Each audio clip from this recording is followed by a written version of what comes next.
신약성경 150페이지 요한복음 5장 30절에서 47절.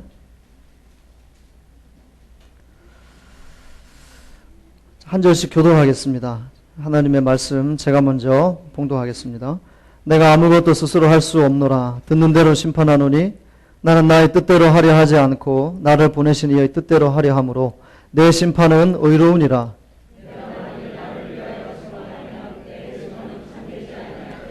나를 위하여 증언하시는 이가 따로 있으니 나를 위하여 증언하시는 그 증언이 참인 줄 아노라.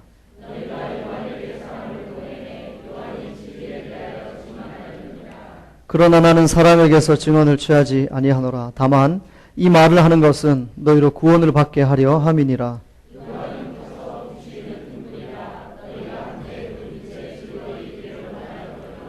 내게는 요한의 증거보다 더 큰 증거가 있으니 아버지께서 내게 주사 이루게 하시는 역사, 곧 내가 하는 그 역사가 아버지께서 나를 보내신 것을 나를 위하여 증언하는 것이요.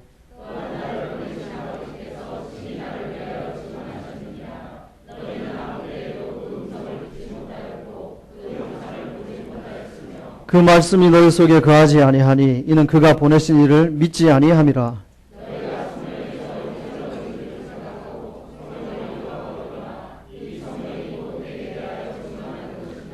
그러나 너희가 영생을 얻기 위하여 내게 오기를 원하지 아니하는도다. 다만 하나님을 사랑하는 것이 너희 속에 없음을 알았노라.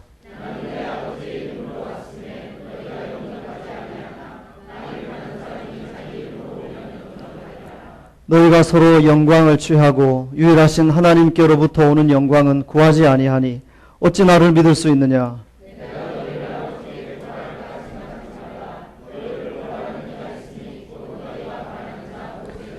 남은 두 절 같이 읽겠습니다. 모세를 믿었더라면 또 나를 믿었으리니 이는 그가 내게 대하여 기록하였습니다. 그러나 그의 글도 믿지 아니하거든 어찌 내 말을 믿겠느냐 하시니라. 아멘.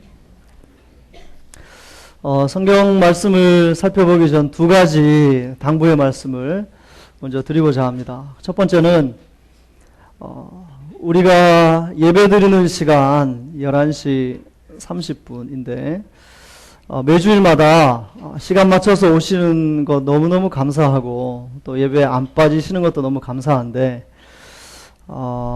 이왕 오실 거면 조금만 더 일찍 오시면 좋겠다는 말씀을 드립니다. 예배 5분 전부터 찬양을 하고 또 예배를 기도로 준비하고자 하는 것이 우리 기독교인들의 기본 예배의 태도라고 저는 믿고 있습니다.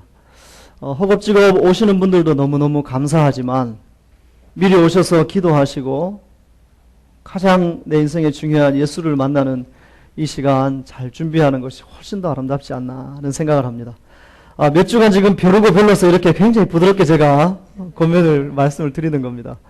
늘 이런 광고를 해야 되겠다 생각하고 오면 늘 이렇게 늦게 오시는 분들이 계시니까 아이고 오신 것도 고마운데 또 잔소리 어떻게 하나 그러다가 말고 했는데 오늘은 꼭 해야 되겠다는 마음으로 말씀을 드립니다. 오늘 늦게 오신 분들을 표적으로 한 광고는 아님을 염두에 두시고 예배는 미리 오셔서 기도로 거룩하게 준비하는 아름다운 것이어야 한다고 생각합니다. 또 하나는 6월 왠지 이 나라를 위해서 많이 기도해야 되는 날입니다. 5월 18일 그 일정부터 해서 6월 6일, 또 내일 6월 10일, 6월 25일, 또 6월 29일 우리 한국 사회에 기억될 만한 많은 일들이 있었던 달입니다. 그래서 기도하실 때 내 문제가 급해서 내 문제를 위해서 먼저 기도하셔도 괜찮습니다만 국가가 없는 개인은 의미가 없습니다. 그래서 이번 6월은 조금 마음을 넓게 여시고 이 나라 이 민족을 위해서 특히 남북 간에 여러 가지 잘 해결될 수 있도록 기도해 주시기를 부탁을 드립니다. 그리스도인들은 기도로 애국을 표현할 수 있다고 생각합니다. 기도 많이 하시면 좋겠습니다. 오늘 살펴볼 요한복음 말씀은 믿음이 무엇인가에 대한 교훈입니다. 그리고 이 유대인들은 왜 이렇게까지 예수를 믿지 못하는가에 대한 원인도 좀 살펴보려고 합니다. 38년 된 병자가 힘없이 물가에 앉아 있었습니다. 예수님께서 그 38년 된 병자를 주목하여 보시고 그 38년 된 병자를 찾아가셨습니다. 어떤 사람들은 그 38년 된 병자가 예수를 찾았기 때문에 나았다고 해석을 하지만 그런 해석은 틀렸습니다. 38년 된 병자는 움직일 수가 없었고 예수를 기대하지도 않았던 것 같습니다. 그런데 예수님이 그를 주목하여 보시고 성경의 의미에 따르면 그를 찾아가셨다 되어 있습니다. 그것을 강조하자면 예수님께서는 의도적으로 일부러 작정을 하고 그를 찾아갔다 이렇게 해석을 해야 맞습니다. 38년 된 병자를 굳이 불편을 무릅쓰고 찾아가신 예수 그리스도. 그 예수님이 그 38년 된 병자의 고통을 보시고 말씀 한마디로 고치셨습니다. 그것이 우리가 믿는 예수 그리스도의 능력입니다. 우리 삶에 있는 많은 문제들이 그 예수님을 인하여, 예수님의 능력으로 인하여 순식간에 해결되어지는 기적도 피차간에 체험할 수 있기를 주님의 이름으로 축원드립니다. 병을 고치고 난 다음 예수님께서 그 환자에게 가라 하시죠. 그래서 앉아있던 자리를 들고 일어나 걸어갔습니다. 얼마나 영광스러운 현장입니까? 아무도 돌봐주지 않는 그 완전히 소외된 그 한 영혼, 그리고 누구도 도와줄 수 없는 그 치명적인 질병에 걸려있었던 그 사람이 예수님을 만났는데 그가 예수를 찾은 것이 아니라 예수가 그를 찾아왔고 예수가 한마디로 그를 고쳐주셨고 그가 자리에서 일어나서 자리를 들고 이렇게 걸어갔다. 우리가 옆에 있었으면 할렐루야 했을까요? 주변에 있던 한 사람이 이 사건들을 평가합니다. 평가하는데 성경에 보니까 이렇게 되어 있습니다. 이 날은 안식일이라. 정말 너무 마음이 아픈 한 구절입니다. 이 날은 안식일이라. 도대체 이게 뭘까요? 이 안식일이라 이야기하고 난 다음 이후에 유대인들이 등장을 합니다. 유대인들은 안식일에 바늘도 몇 땀 이상 이렇게 바느질 해서도 안 된다 가르쳤던 사람들, 그리고 자신들이 키우던 가축들이 이렇게 걸어가다 혹시 웅덩이에 빠졌다, 곧 죽게 생겼다고 해도 건져내서는 안 된다. 왜냐하면 안식일은 일이기 때문에. 이렇게 가르쳤던 사람들입니다. 유대인들이 이 사건을 다 보고 나서 이 날은 안식일이다. 이거 도대체 뭡니까? 예수가 병을 고쳤지만 이것은 죄라는 겁니다. 안식일을 지키지 않은 죄. 우리는 예수님이 와 대단하시다라고 칭송하지만 유대인들은 안식일을 지키지 않은 죄인에 불과했던 것이죠. 안식일은 하나님께서 우리를 위해 제정해 주신 날입니다. 안식일은 하나님께서 천지를 창조하시고 마지막 날 쉬셨다. 그래서 우리에게 안식이 있어야 한다. 이런 개념으로 처음에는 이해가 되었습니다. 하지만 이 개념이 발전되죠. 애굽에서 고통받고 있던 그 사람들이 자유를 얻게 되었다. 그 날을 기념하는 날로 바뀌게 됩니다. 어떤 의미냐 하면 안식일은 사람이 하나님을 위해서 지켜야 되는 날이 아니라 안식일은 하나님께서 사람을 위해서 쉬라고 제정해 주신 날입니다. 이 사실 믿으십니까? 안식일에 일하기 때문에 죄다. 이것 자체가 사실은 굉장히 하나님의 본뜻과는 거리가 멀다는 것이죠. 안식일은 사람이 지치지 않도록 또 하나님을 더 잘 경배할 수 있도록 하나님께서 배려해 주신 날입니다. 그런 측면에서 보면 안식일에 병을 고치는 것은 오히려 하나님께 훨씬 더 영광스러운 일입니다. 왜냐하면 하나님이 안식일을 사람을 위해 제정하셨고 병도 사람을 위해 고치셨기 때문에 정신이 같은 거죠. 그런데 유대인들은 보고 이것은 하나님의 영광을 가리는 일이다 하고 정죄를 하게 됩니다. 며칠이 지나 예수님과 유대인들이 만났습니다. 38년 된 병자를 고친 사건에 대해서 이런저런 안식일 이야기를 하다가 예수님께서 17절에 이런 말씀을 하십니다. 내 아버지께서 일하시니 나도 일한다. 이렇게 얘기를 하죠. 예수님 말씀이 무조건 맞습니다. 안식일에 예수님이 하나님께서 일하신다라고 말씀을 하셨는데 유대인들의 관점에서는 틀렸습니다. 하나님은 안식일에 쉬시는데 무슨 소리냐? 그러나 예수님의 관점에서 보면 하나님은 안식일에도 일하고 계십니다. 여러분 이 사실 믿으십니까? 하나님은 한순간도 쉬지 않으세요. 졸지 않으시고 주무시지도 않으시고 우리의 다 호흡 한 번의 호흡도 외면하지 않으시는 부지런히 일하시는 분입니다. 누구를 위해서요? 우리를 위해서. 그 아버지께서 일하시니 그 아버지의 마음을 가지고 있는 나도 쉬지 않고 일할 뿐이다. 이렇게 얘기를 했습니다. 유대인들의 잘못된 안식일 개념에 대해서 가르쳐 주셨는데 유대인들은 다른 관점으로 해석을 하기 시작합니다. 그래? 아버지가 일하시니 나도 일한다? 그러면 네가 아버지하고 같은 사람이냐? 이렇게 해석을 하게 되는 거죠. 성경에 그렇게 분명히 기록되어 있습니다. 본인이 하나님과 동등하다고 이야기하기 때문에 그는 잘못되었다. 유대인들은 그렇게 평가를 하죠. 이 사건을 쭉 전개를 제가 시켜드렸는데 마지막 유대인들의 입장을 정리하면 이렇습니다. 첫째, 예수는 안식일에 병을 고친 죄인이다. 둘째, 예수는 하나님을 자기와 똑같은 존재로 이야기하는 신성모독죄를 저지른 죄인이다. 셋째, 그래서 우리는 그를 죽여야 한다. 이렇게 유대인의 입장이 정리가 되었습니다. 유대인은 예수를 믿기 싫었던 거죠. 또는 예수가 믿어지지 않았던 거죠. 그래서 그들은 이 불행한 결정을 하게 된 것입니다. 여러분 어떻게 예수님을 믿게 되셨습니까? 여러분 어떻게 하나님을 믿게 되셨습니까? 그냥 갑자기 그냥 이유 없이 믿게 되셨습니까? 아니면 어떤 치열한 고민 속에서 예수를 믿게 되셨습니까? 사람마다 다르지만 예수를 믿게 되는 그 과정에는 반드시 4단계가 필요하다고 합니다. 첫 번째 단계는 누군가가 내게 복음에 대해서 쉽게 설명을 해줘야 된다는 것이죠. 쉽다는 얘기는 내용이 쉽다는 의미이기도 하고 그 사람이 믿을만하다 이런 뜻입니다. 믿을만한 누군가가 내게 복음에 대해서 쉽게 설명을 해줘야 합니다. 이게 1단계입니다. 성경에 보면 나가서 외치지 않으면 누가 들으리요? 듣지 않고 누가 믿으리요? 이 말씀이 나오죠. 누군가 내게 어느 날 예수에 대해서 얘기를 했다는 거죠. 쉽게. 그 두 번째 단계는 그 쉬운 내용을 가지고 놀라는 겁니다. 나는 그동안 몰랐는데? 한번 생각해 봐야 되겠네. 이런 관심 유발, 호기심이 작동을 합니다. 그게 두 번째 단계입니다. 세 번째 단계는 그렇다면 이게 참말인지 거짓말인지 한번 살펴보자. 그래서 앞뒤 전후 좌우 이렇게 살펴보는 것. 이것을 지성이다 얘기합니다. 지성이 작동하고 있다는 뜻이죠. 그 3단계가 지난 다음 네 번째 단계로 나는 이것을 받아들일 것인가? 거절할 것인가? 아니면 좀 더 고민해 볼 것인가? 아니면 무관심하게 내버려 둘 것인가? 네 가지를 결정한다고 합니다. 이 네 가지를 결정하는 단계가 이성이 작동하는 단계라고 하죠. 그래서 우리가 예수를 믿는다 했을 때 사실은 그냥 덮어놓고 믿은 것 같지만 알고 보면 이 네 가지 과정이 이루어진 겁니다. 어떤 분은 순식간에 이루어지기도 하고 어떤 분은 우리가 생각하는 것보다 이상으로 훨씬 긴 평생을 두고 고민하기도 하는 것입니다. 유대인들도 지금 이 과정을 거친 겁니다. 예수님이 쉽게 설명을 하셨고 이분들이 놀라고 이게 뭐지 하고 살펴보고 그러면서 결정을 내렸는데 거절하기로 결정을 한 것이죠. 그렇다면 이들이 거절하게 된 이유는 뭔가 하는 겁니다. 예수님의 논리가 문제가 있는가? 예수님보다 유대인들의 논리가 더 탁월한가? 아니면 예수님이 뭔가 잘못하셨는가? 아니면 정말 예수님이 율법을 어기셨는가에 대한 고민을 해봐야 되지 않겠습니까?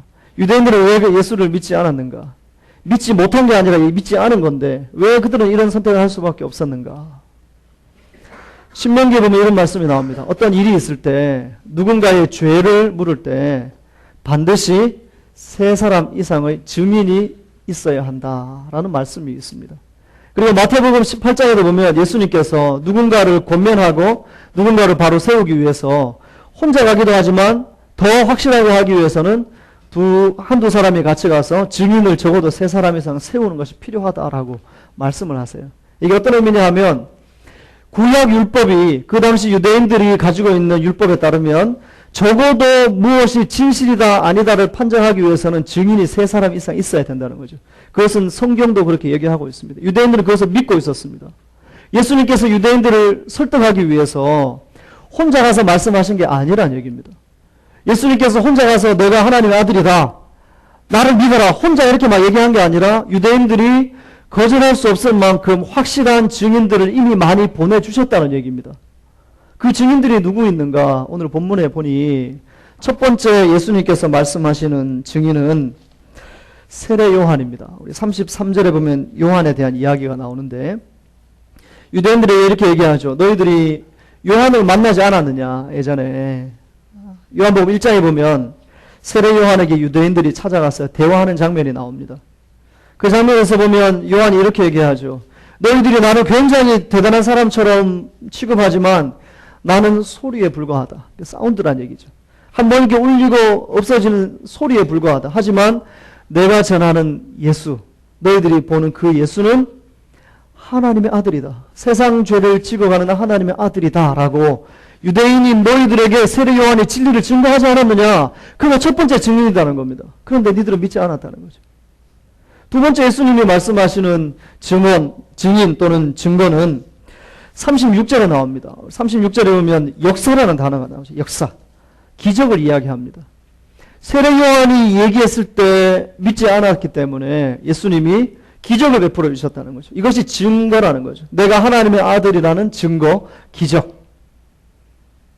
어떤 기적들이 있느냐? 예수님이 이 말씀하시기 전의 기적들 세 가지가 있습니다. 가나 혼인잔치, 물을 바꾸어서 포도주로 만드는 이 화학적 작용, 화학의 변화가 일어나는 이 기적. 두 번째는 왕의 신하의 아들이 열병에 걸렸습니다. 왕의 신하가 사람을 보내서 또는 본인이 이제 전가를 보내서 우리 아들이 죽게 됐으니까 빨리 와주시라 했는데 예수님이 가지 않으시고 그냥 고치셨어요. 이 두 번째 기적. 세 번째 기적이 38년 된 병자를 고치는 기적입니다. 유대인들은 이 기적들을 주목해 봤습니다. 왜냐하면 자신들이 다스리는 평온한 종교 지역에 갑자기 특이한 일들이 생겨났는데 유대인들이 몰랐겠습니까? 유대인들이 다 봤다는 얘기죠. 너희들이 본 그 기적이 내가 하나님의 아들이라는 두 번째 증거다라고 예수님이 말씀하셨습니다. 세 번째 증거가 있다는 거죠. 누가 증인이 되느냐? 37절에 보면 나를 보내신 하나님 아버지 그분이 내가 당신의 아들이라는 것을 증거한다. 이렇게 말씀하셨습니다. 그러면 하나님의 증거는 뭐냐? 기록된 성경 말씀이라는 얘기죠. 그 당시 유대인들이 가지고 있던 구약 성경, 구약의 성경들이 바로 하나님의 말씀이고 그 말씀을 통해 하나님의 아들 예수 그리스도가 이 땅에 온다는 것을 증거했다는 거죠. 너희들은 누구보다도 성경을 많이 읽지 않느냐? 누구보다도 성경을 많이 연구하지 않느냐? 너희들이 알고 있지 않느냐? 그런데 왜 못 믿느냐는 겁니다. 이미 세 가지 증거와 증거물이 나왔습니까? 요한, 예수님이 베푸신 기적, 그리고 하나님의 말씀인 성경. 이 세 가지가 이미 나왔습니다. 완벽한 예수님이 하나님의 아들이라는 증언이 나왔다는 얘기죠. 거기에 하나가 더 추가됩니다. 한 분이 모세가 추가되죠. 모세에 기록된 모세오경, 유대인들이 굉장히 많이 읽고 연구하는 본문인데 왜 율법은 믿으면서 나를 못 믿느냐? 모세가 기록한 율법은 다 나에 대한 기록인데 왜 모세를 믿는다고 해서 나를 못 믿느냐? 나를 못 믿는다는 것은 모세를 못 믿는 것과 똑같다 이렇게 말씀하시죠. 성경과 그 당시 풍습은 증인이나 증거물이 세 개만 있어도 됩니다. 그런데 예수님은 지금 유대인들에게 네 가지를 소개하고 있습니다. 그런데 왜 유대인은 믿지 못하는 것일까요? 성경에 기록되어 있는, 율법에 기록되어 있는 증인은 세 사람만 돼도 믿어야 된다라고는 이 기본적인 사상이 그들은 가지고 있었습니다. 이것이 하나님의 뜻이라고 가르쳤습니다. 그런데 예수님이 그들에게 네 가지의 증거를 보여줬습니다. 그런데 왜 그들은 믿지 않는 걸까요? 왜 그들은 율법에 순종하지 않고 믿지 않는 걸까요? 여기 논리적인 문제가 있는 겁니다. 성경이 최고라 얘기하고 율법이 최고라고 얘기하면서 예수님이 율법을 맞추어 본인이 하나님의 아들이라고 증거하는데 그것을 믿지 않는다. 이것은 예수님의 말씀에 문제가 있는 것이 아니라 유대인들의 마음에 문제가 있다는 증거입니다. 객관적으로나 논리적으로나 예수님이 하나님의 아들이라는 사실은 명확한데 왜 유대인들은 믿지 않느냐? 그 이유가 무엇일까요? 율법을 그렇게 강조하는 그들이 율법을 맞추어서 예수님께서 논증을 해주셨음에도 믿지 않는 이유가 무엇이냐는 겁니다. 두 가지가 있다고 생각합니다. 첫 번째는 너무 당황했기 때문에 그렇습니다. 굉장히 어떤 보편적이고 상식적인 측면에서 생각을 해보면 유대인들이 너무 당황했습니다. 그래서 거부하게 된 겁니다. 한 번도 이런 일들을 경험해 본 적이 없습니다. 자기 나름대로 똑똑하다고 생각하고 나름대로 모르는 게 없다고 생각했는데 갑자기 본인이 모르는 어떤 일이 일어나고 본인이 할 수 없는 일이 일어났습니다.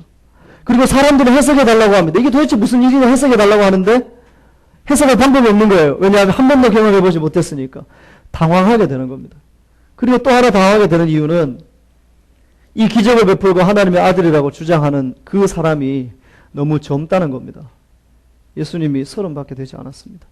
만약 인생의 경륜이 많으신 60, 70, 80 되신 인생의 선배님이 내가 평생 살아봤더니 뭐 이렇게 설명했으면 그나마 좀 좋았을 것 같습니다. 그런데 갑자기 그들의 눈에 나타난 하나님의 아들이라는 사람은 30이고 자기가 알고 있는 동네에서 자란 코 흘리게 어릴 적부터 알았던 걔가 30이 되자마자 갑자기 본인이 하나님의 아들이라고 얘기한다. 이것은 굉장히 당황스러운 일입니다.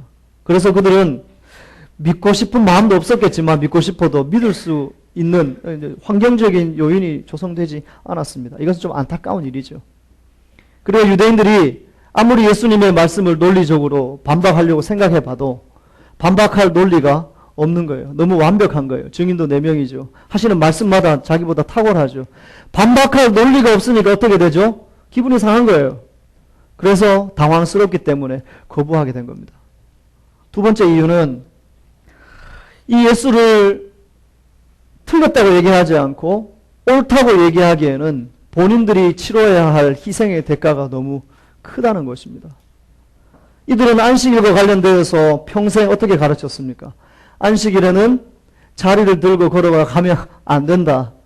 안식일에는 몇 걸음 이상 걸어서 안 된다. 안식일에는 바느질도 몇 땀 이상 해서는 안 된다라고 가르쳤습니다. 얼마 동안 가르쳤을까요? 적어도 수백 년입니다. 왜냐하면 구약이 끝나고 나서 예수 그리스도께 등장하시기 전까지 300년, 400년 동안의 기간이 있거든요. 그 기간 동안 하늘로부터 내려오는 계시가 없기 때문에 이들은 율법에 매진을 했습니다. 그리고 그 율법을 따라 하나님을 더 잘 섬기는 세부 세칙들을 많이 만들었고 그것을 가르쳤습니다. 적어도 몇백 년 동안 가르쳤습니다. 그런데 30살 된 예수 청년이 나타나서 안식일에 하나님이 일하시니 나도 일한다. 그 얘기를 했고 그것을 인정한다면 본인이 전통적으로 가르쳐왔던 수백 년 동안의 이 전통을 부정하는 일이 되는 것입니다. 그래서 예수를 받아들일 수가 없었던 겁니다.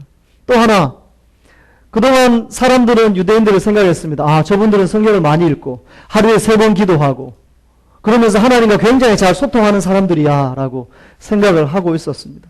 무슨 얘기냐면 보편적으로 종교심을 가진 사람들이 유대인을 존경했다는 얘기입니다.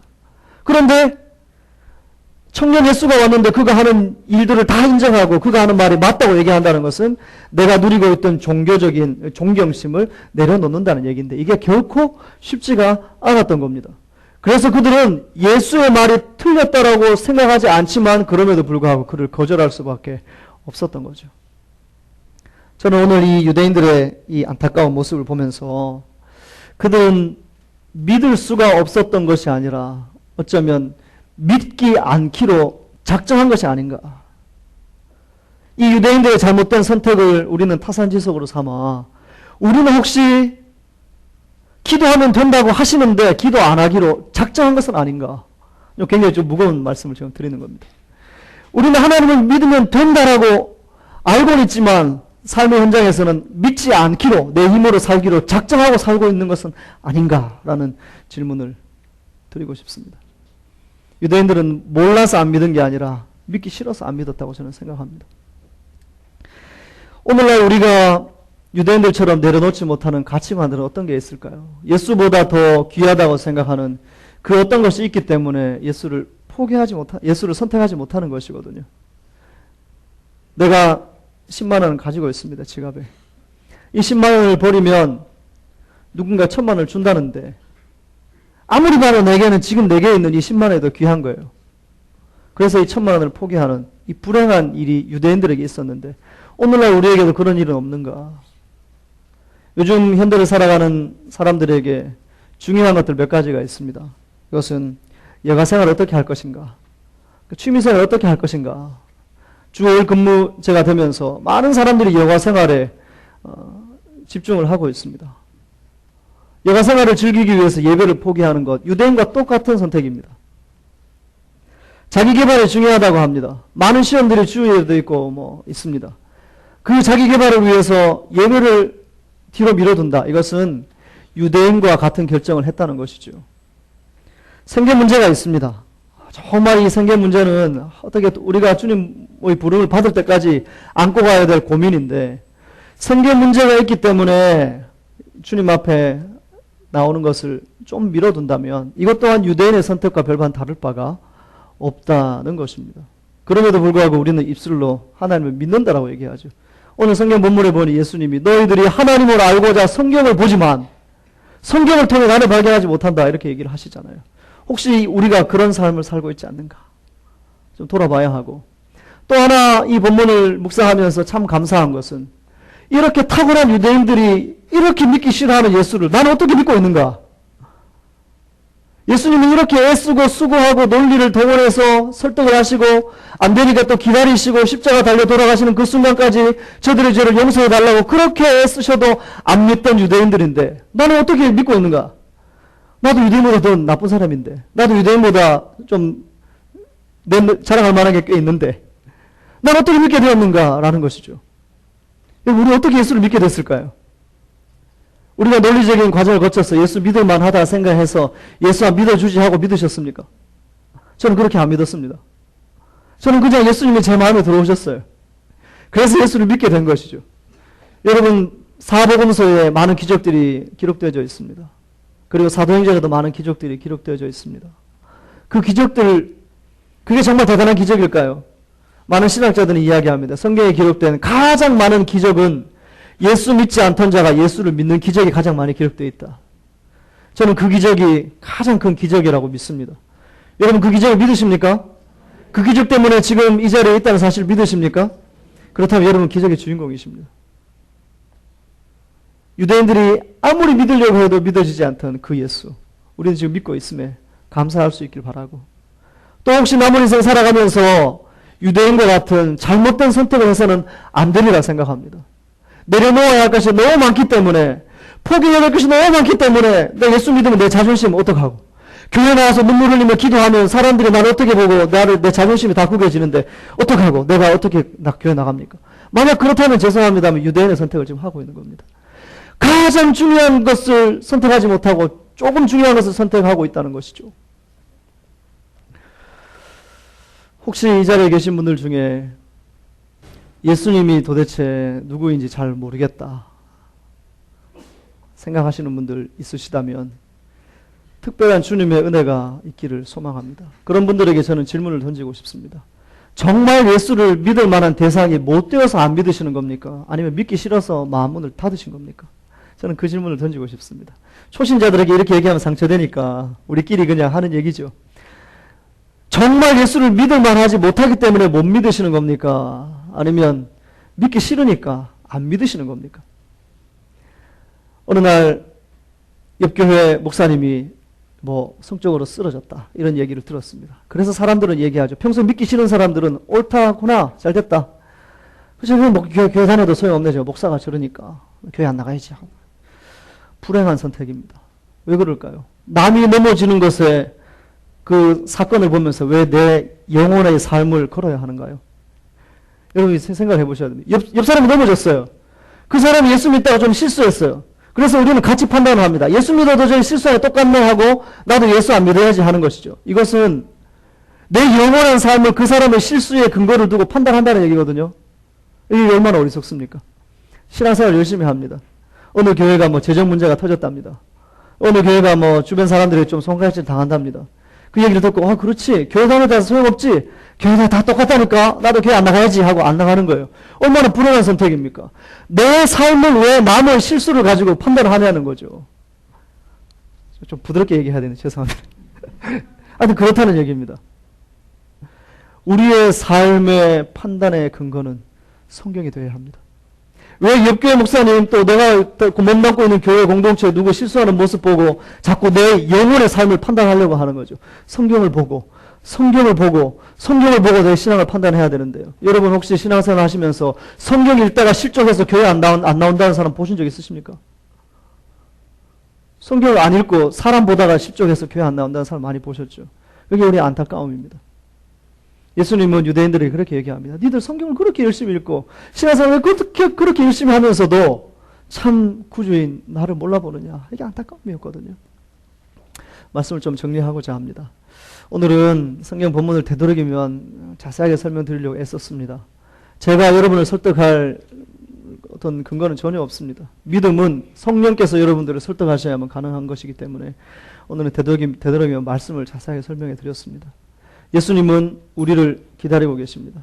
증인을 세울 필요도 없으셨음에도 증인을 세우시고 3명만 세우면 되는 일을 4명이나 세우시고 그냥 믿으라 하셔도 될 만한 창조주가 믿으라고 기적도 베푸시고 말씀도 하시면서 우리를 기다리고 계십니다. 유대인이 믿지 못하던 그 예수를 지금 내가 믿고 있다는 사실에 감사할 수 있는 여러분 될 수 있기를 주님의 이름으로 축원합니다.